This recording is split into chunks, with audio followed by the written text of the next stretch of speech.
In a tattoo parlor on trendy South Beach, Is the 666 really big? Yeah. sat the daughter of the man who claims to be God. He's back.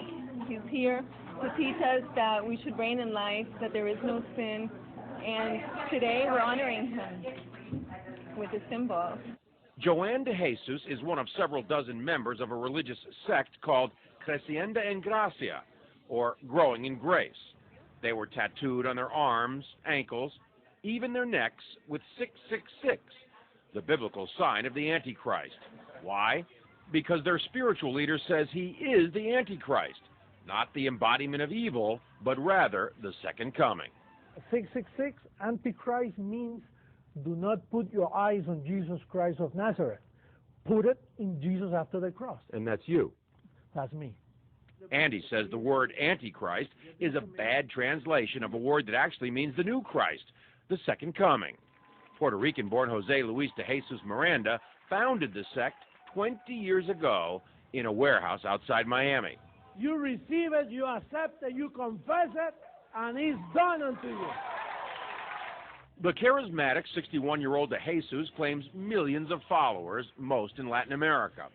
His sect does have hundreds of churches, cable TV stations, and says it brought in $1.4 million in donations last year. And he boasts of a rapidly growing presence in the United States. In an interview with us in September, he declared, I do greater things than Jesus of Nazareth, much greater. Now, sporting his new tattoos, Seis, seis, seis. Triple S. Huh?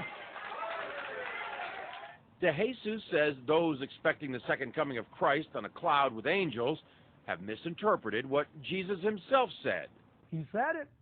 You won't see me anymore because he will come in another body, which is me. He's in their head. He's inside the heads of those people. De Jesus is dangerous, says religion professor Daniel Alvarez, because he believes he's God. And these megalomaniacal moves are the ones that are very disturbing because it shows that he does believe his own hype, and he's capable of saying to his members, go tattoo 666 on your arm. I believe he's also capable of asking his church members to do even something more dramatic than that. De Jesus laughs at the implication. They always say those things. They're going to keep waiting for me to kill everybody, you know. Right. I'm giving life to people. De Jesus is referring to the suicide deaths of more than 900 killed in the so-called Jonestown massacre nearly 30 years ago. But he says mass suicide would never happen with his followers. If somebody tells us, listen, drink some Kool-Aid and then we'll go to heaven, that's not true. We are already in heavenly places. De Jesus preaches that heaven can be found here on earth simply by following him. There's no sin and there is no hell. And that's part of why he's attracting so many followers. But marking your body with 666 seems an unusual way to show you're a Christian, even unnerving the tattoo artist. I see you're wearing a cross. Protection. John Zarella, CNN, Miami Beach.